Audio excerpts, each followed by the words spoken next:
하나님 말씀은 요한복음 14장 15절부터 26절까지입니다.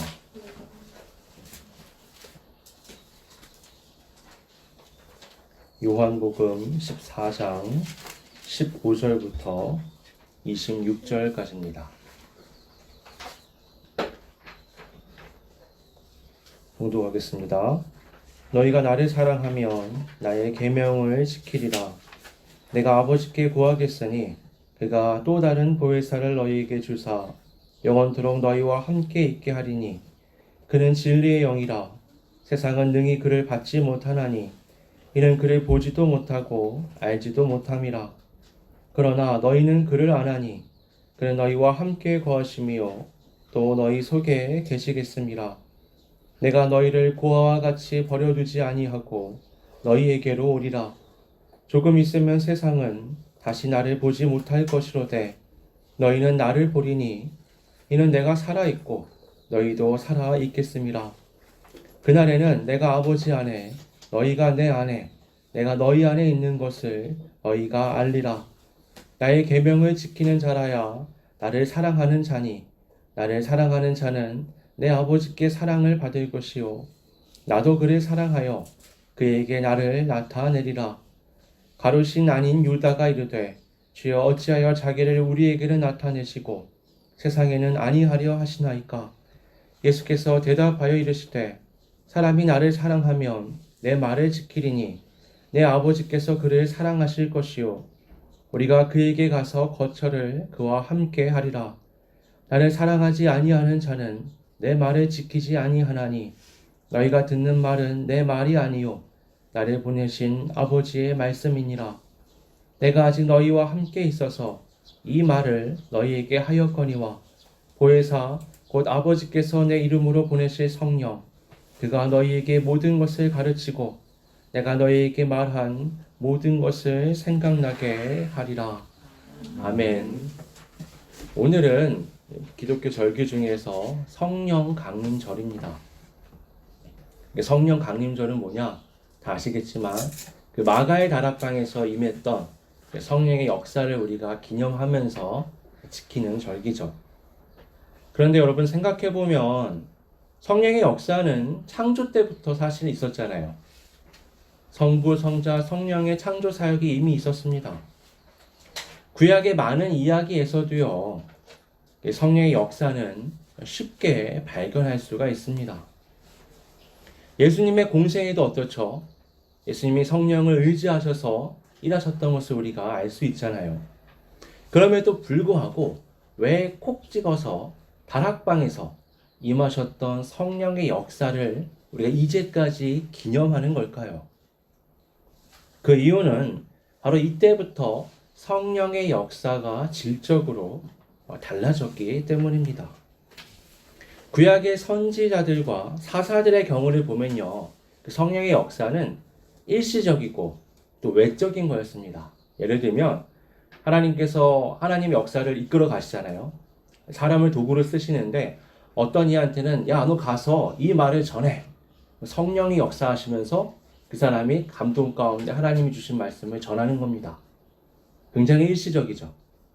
사사가들 같은 경우에는 국가적인 위기 상황에서 하나님이 그들에게 성령을 부어주시고 초월적인 능력을 허락하시면서 그런 국난을 극복할 수 있는 어떤 능력을 부여하셔서 이끌어가게 하시죠. 이것도 일시적인 겁니다. 그리고 둘 다 외적인 활동이죠.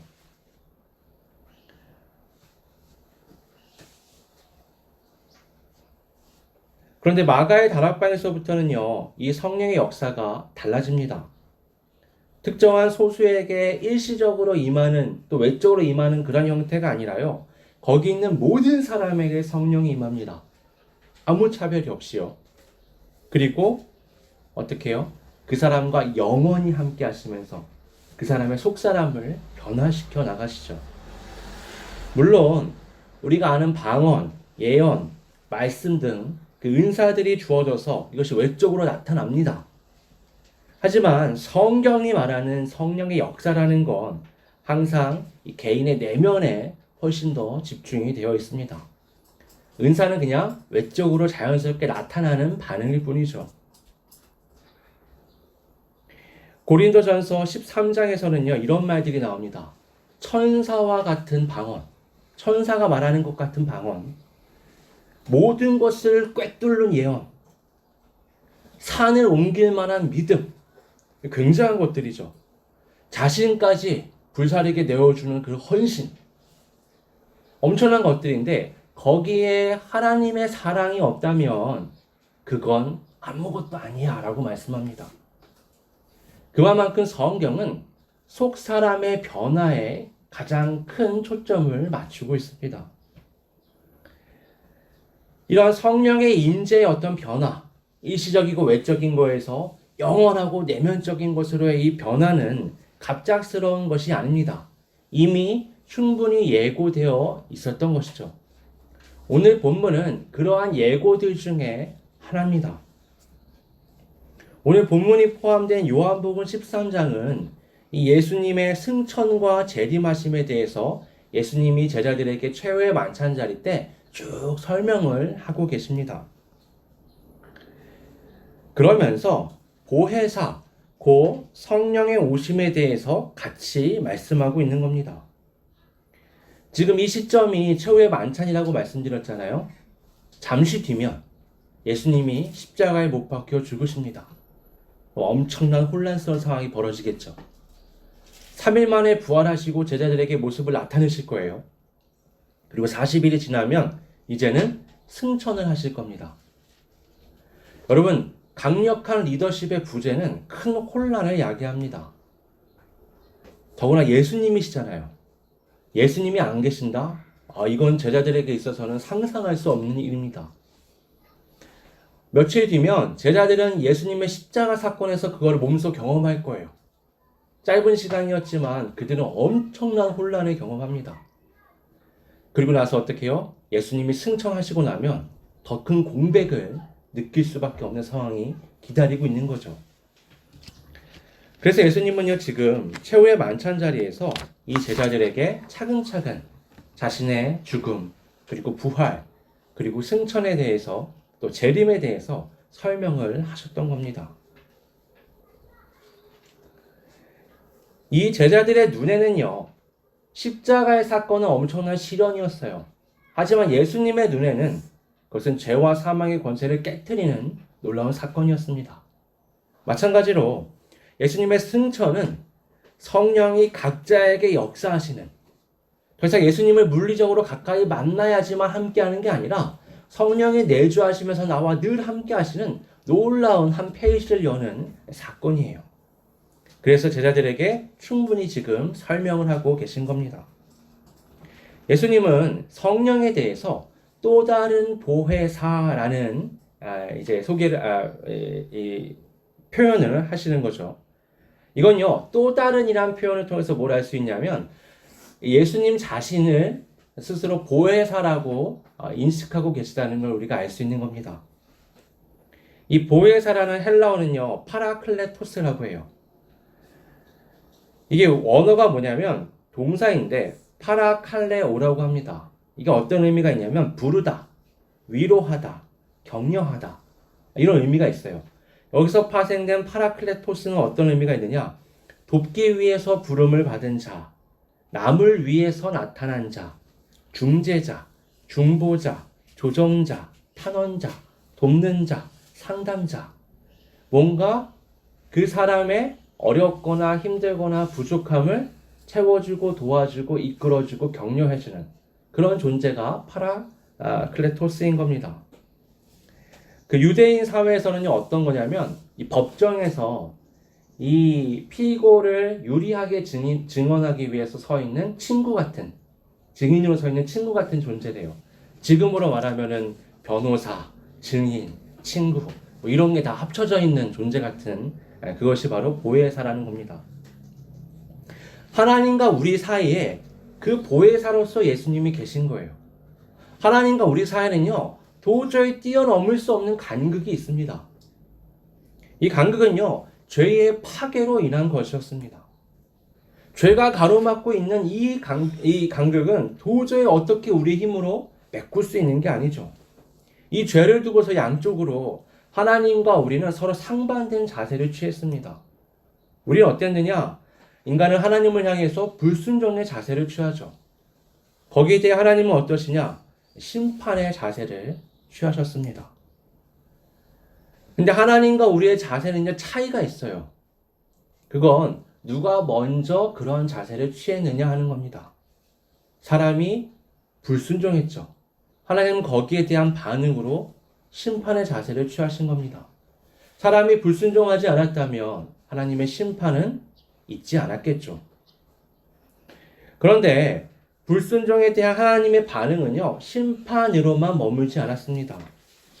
하나님은 다시 이 간극을 메울 수 있도록 우리에게 생명줄을 던져주셨죠. 그것이 바로 예수 그리스도를 통한 십자가의 대속입니다.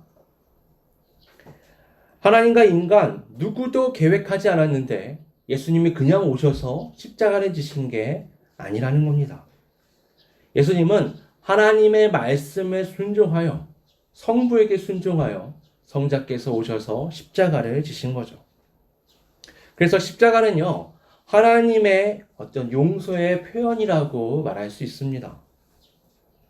모든 인류의 죄를 대속하셔서 그것을 씻어내심으로써 다시 하나님과 인간의 관계를 회복시키시는 거죠. 그렇게 십자가에서 예수님은 이 하나님의 심판을 용서로 바꾸셨습니다. 자, 우리가 불순종으로 하나님이 심판에 반응을 하셨다면 이제는 하나님의 용서에 대해서 우리가 뭔가 반응을 해야 합니다. 그게 뭐냐? 그건 순종이죠.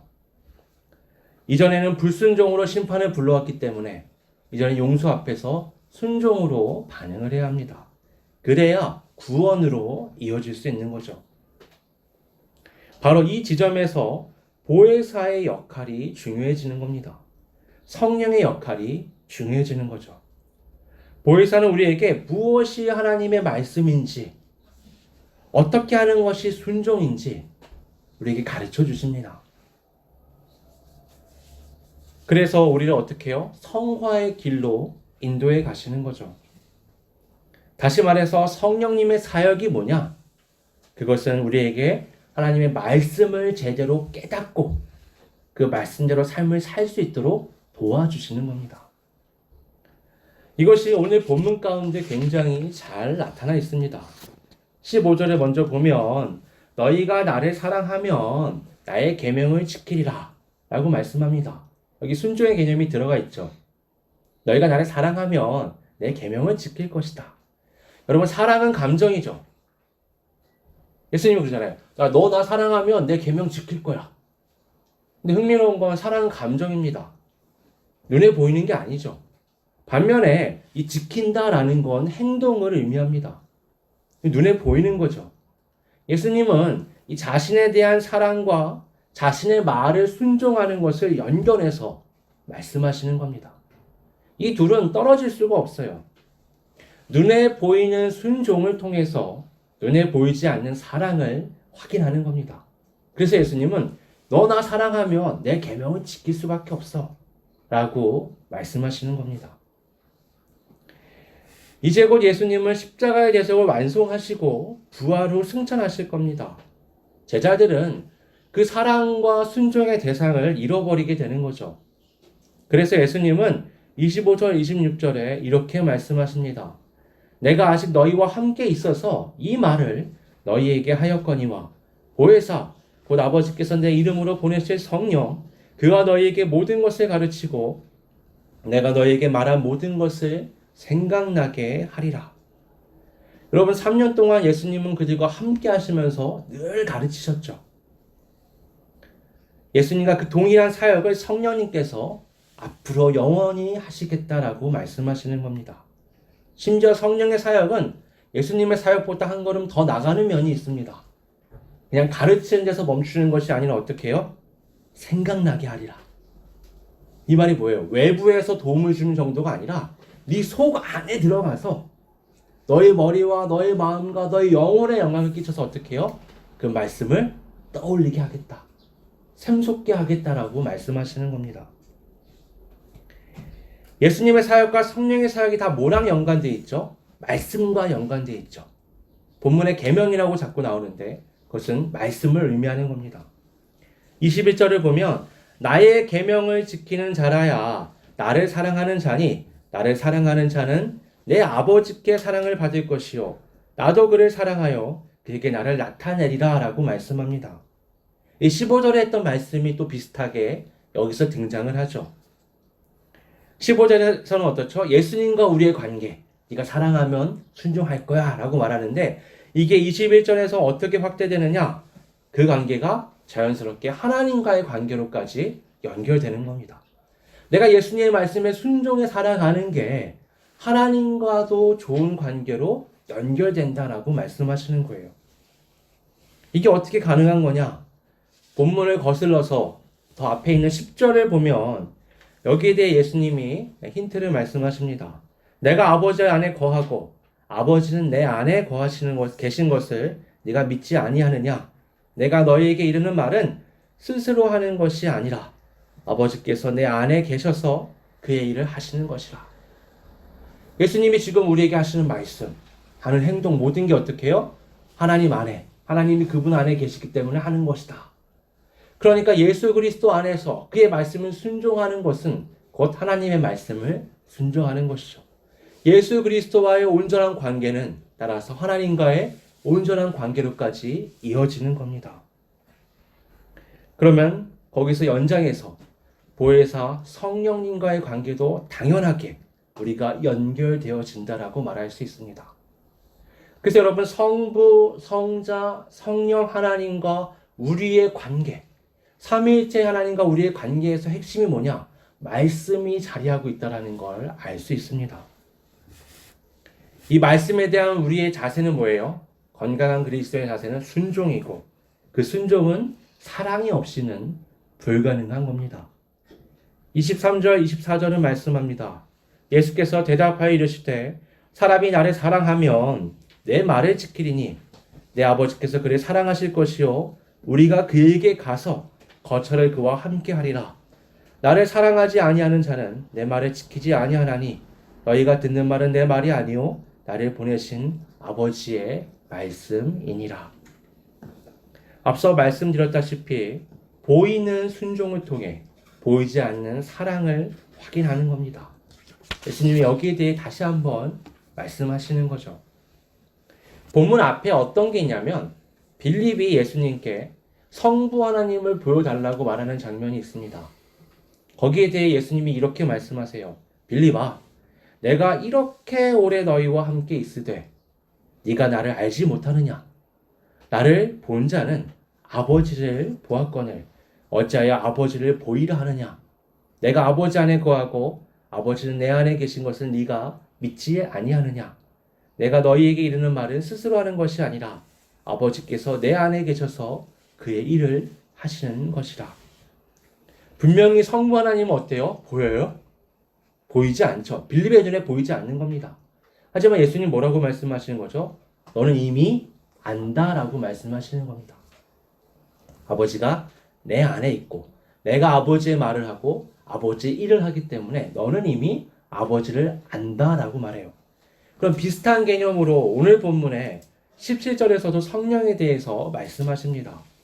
그는 진리의 영이라 세상은 능히 그를 받지 못하나니 이는 그를 보지도 못하고 알지도 못함이라.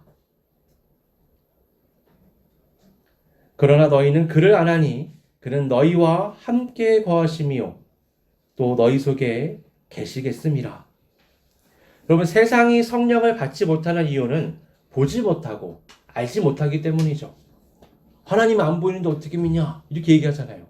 성령님이 보이지 않는 겁니다. 그래서 어떻게 해요? 믿을 수가 없어요. 근데 오늘 본문은 뭐라고 얘기하죠? 마치 빌립에게 예수님이 너는 이미 아버지를 알아 라고 말하는 것처럼 우리에게 어떻게 해요? 너는 이미 성령을 알아 라고 말씀하는 겁니다. 왜냐하면 성령이 우리 안에 임하시기 때문이죠. 이러한 말씀은요, 오늘날 신비 체험을 갈망하는 사람들에게는 조금 이질적으로 들립니다. 여러분, 성령님이 내 안에 계신 걸 뭘로 확인하세요? 제가 어릴 때 그런 교회를 다녔어요. 그런 교회. 저희는 장로교회였는데도 불구하고 굉장히 신비주의적인 게 강한 그런 교회.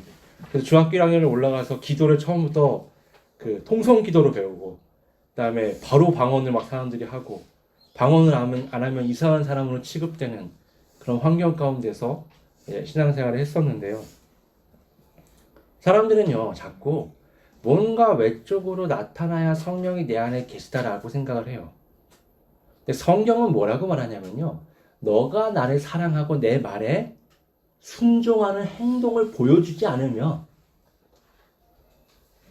네가 믿음이 있는지 성령이 안에 있는지 확인할 수 있는 방법이 없다 라고 말하는 겁니다. 여러분, 이게 굉장히 달라요. 중심이 누구냐에 따라 다른 겁니다. 여러분, 내 입장에서 어떻죠? 뭔가 능력이 나타나는 게 내 안에 성령이 있다는 근거가 될 수 있어요. 그래서 은사에 집착하죠, 사람들이. 여러분, 하나님의 입장에서 한번 보세요. 여러분, 남편이 사랑해 사랑해 하고 얘기하는데 말로만 얘기하는 것과 무언가 행동으로 사랑을 표현하는 것은 굉장히 다르잖아요. 남편이 나를 사랑한다고 말하면서 맨날 자기는 차 사고, 자기는 옷 사고, 자기는 뭐 좋은 것들 먹고 이러면서 나는 아무것도 안 해줘. 그게 무슨 사랑이에요? 그렇지 않나요? 나를 사랑하면 어때요? 자기는 못 먹어도 좀 나를 위해서 맛있는 거 갖다 주고, 자기는 좀 못 입어도 나를 위해서 좋은 것을 좀 입혀주고, 그게 사랑이죠. 여러분, 하나님의 입장에서 보세요. 야, 무슨 은사, 어떤 거, 대단한 거, 나타나는 거, 그게 중요한 게 아닙니다. 하나님은 어떻죠? 내 말을 네가 들어주고, 네가 그 말에 옳게 반응을 해주는 거, 그 행동이 바로 네가 나를 사랑하는 것, 그것이 믿음이다라고 말씀하시는 겁니다. 성령의 내주하심이 뭐예요? 그 하나님의 말씀을 도와서 내가 깨닫고 행동하게끔 하시는 거잖아요. 그러니까 그 사람은 안에 성령이 충만하다면 그 사람은 어떤 사람이냐? 외적으로 뭐 대단한 능력을 보여주는 사람이 아니라 어디까지나 자기를 죽이고 하나님의 말씀을 기준 삼아서 철저하게 살아가는 사람. 여러분, 남녀가 사랑에 푹 빠지면 어떻죠? 콩깍지가 씌인다 그러잖아요. 콩깍지가 씌워 보신 적이 없나요? 콩깍지가 씌워지면 어떻죠? 다 예뻐 보이죠? 다 좋아 보이죠? 옆에서 친구들은 말합니다. 야, 이러면 안 돼. 이건 정말 말도 안 되는 거야. 어떻게 이럴 수가 있어? 그건 안 돼. 근데 우리 눈에는 어떻죠? 다 좋아 보이는 거예요. 그게 왜 그러죠? 사랑이 충만합니다. 성령의 충만함이란 하나님에 대한 사랑이 충만한 거예요. 그래서 어떻게 해요? 하나님의 말씀을 따라 살겠다라는 욕구가 내 안에 넘쳐 흐르는 겁니다. 사람들이 이해할 수 없죠. 아니, 왜 저렇게까지 살아야 돼? 왜 저렇게까지 믿어야 돼? 너무 유별난 거 아니야? 여러분, 성경에 유별난 사람들이 있잖아요. 엘리야, 엘리사, 바울, 베드로. 우리가 알고 있는 많은 믿음의 선진들은요, 다 어떤 사람들이에요? 사랑이 넘쳐 흘러서 하나님 앞에 유별난 신앙을 갖고 있는 사람들이에요.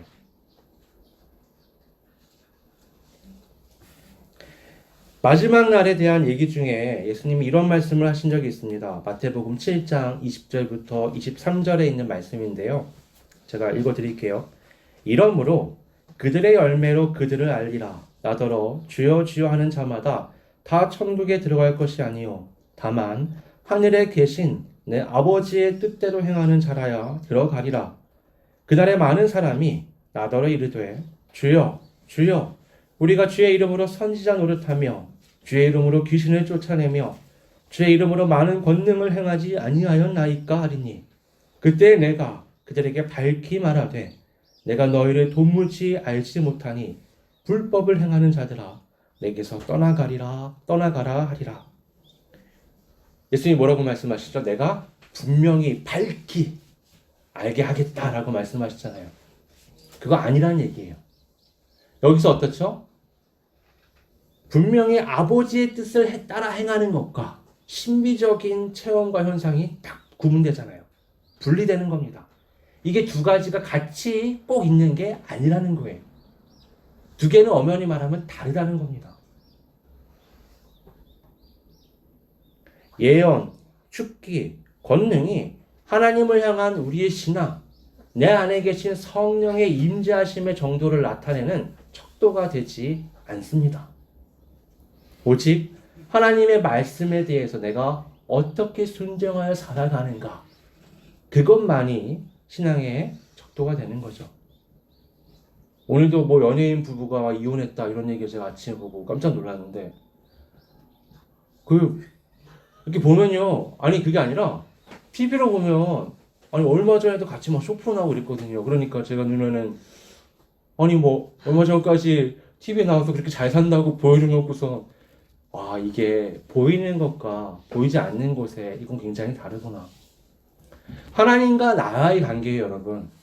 옆에 있는 사람들이 내가 무슨 은사를 갖고 있고, 뭘 보고, 뭘 행하고, 뭘 대단한 걸 많이 했느냐, 이걸 사람들이 보고 알아주냐, 그건 아무짝에도 의미가 없는 겁니다.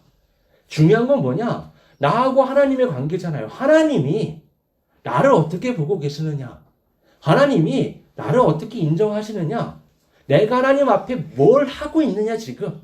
그게 중요한 겁니다. 세상 사람들한테 아무리 내가 행복한 크리스찬, 신앙이 충만한 믿음의 사람처럼 보여줘도요, 하나님 앞에서 전혀 그렇지 않은 사람으로 보여진다면 전자의 그 화려한 것들이 무슨 의미가 있겠어요? 아무것도. 그건 소용이 없는 겁니다. 20절에 이렇게 말씀합니다. 그날에는 내가 아버지 안에, 너희가 내 안에, 내가 너희 안에 있는 것을 너희가 알리라. 17절 말씀과 연결해서 이것은 정말 신비로운 겁니다. 성령의 내주하심은 보이지 않잖아요. 그런데 시종일관 성경은 우리에게 뭐라고 말하느냐? 계속 안다라고 얘기하시는 거예요. 너는 알아. 알아. 그리고 마지막 날에 어떻게 해요? 완전히 알 거야. 살아가는 동안 성령의 내주하심을 알 것이고, 마지막 날에는 성자께서 성부 안에, 성자와 우리가 서로 안에 있는 것을 알리라고 말씀합니다. 그 핵심이 뭐가 있다고요? 계명, 말씀이 있는 겁니다. 여러분, 사람이요, 신앙생활을 오래 해도 사람의 삶이 바뀌지 않으면 그 사람은 성령 충만한 사람이 아닙니다. 구원의 길을 걷고 있는 사람이 아니에요. 기독교 신앙의 핵심은 항상 어디에 있느냐? 내가 죽고 하나님의 말씀대로 내가 새로운 삶을 살아가느냐 못하느냐, 거기에 있습니다. 거기에 부딪히는 게 뭐예요? 욕망이잖아요. 나는 이렇게 살고 싶어. 나는 이게 갖고 싶어.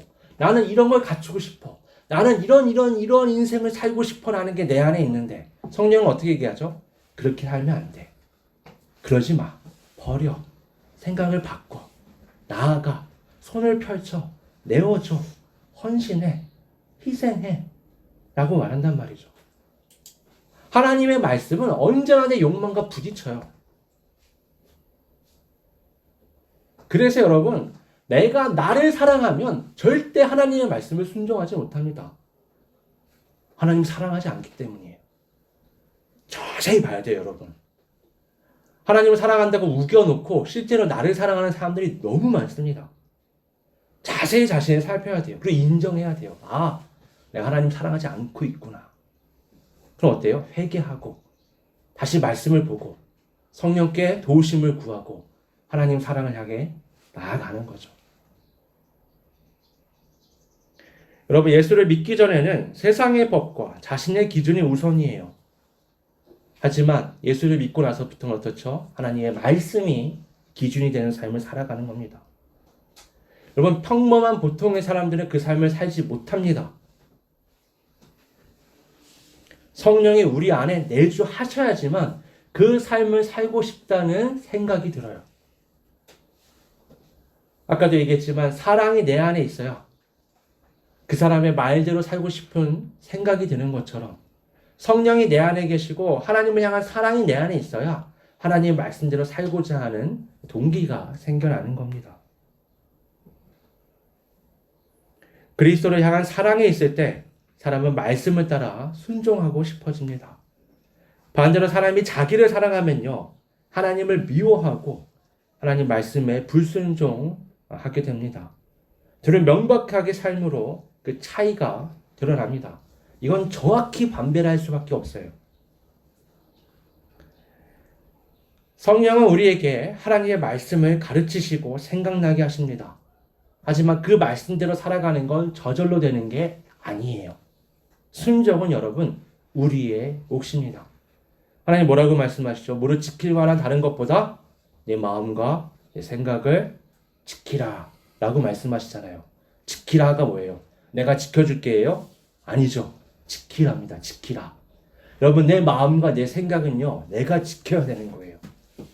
여러분 사탄이 내 마음과 생각 속으로 들어와서 그걸 바꾸는 게 아닙니다. 사람들이 그렇게 오해를 많이 하는데 그렇지 않아요. 외부에서 그런 반응을 일으키는 것 뿐이죠.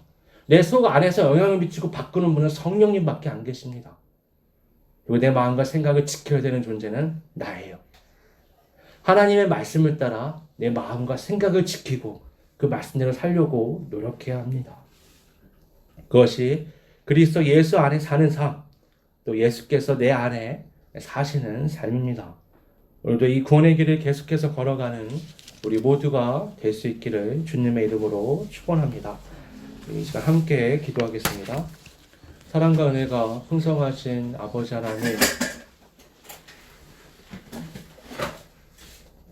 우리는 불순종해서 하나님과 원수가 되었고 내 욕망을 쫓아 살아가지만 하나님은 우리를 너무나 사랑하셔서 예수 그리스도를 통한 죄의 대속으로 깨끗이 씻으시고 성령의 내주하신 가운데 말씀을 쫓아 살아가도록 계속 도우시는 것을 확인하였습니다. 이 놀라운 은혜 앞에서 항상 우리의 마음과 생각을 살피며 내 욕망이 아닌 하나님의 말씀을 따라 살아가기를 소원합니다. 내 자신의 쾌락이 아닌 하나님을 사랑하여 그 말씀에 순종하기를 소원합니다. 아버지 하나님, 오늘 우리를 붙잡아 주시고 오늘 다짐하는 이 생각과 마음이 흐트러지지 않게 하시고 하나님 앞에서 그 마지막 날 주님이 우리 안에 내가 주님 안에 있음을 충만하게 느끼는 그날까지 성령님 지금 우리와 함께 하시며 성화의 삶, 구원의 삶을 인도하여 주시옵소서. 거룩하신 예수님의 이름으로 기도드립니다. 아멘.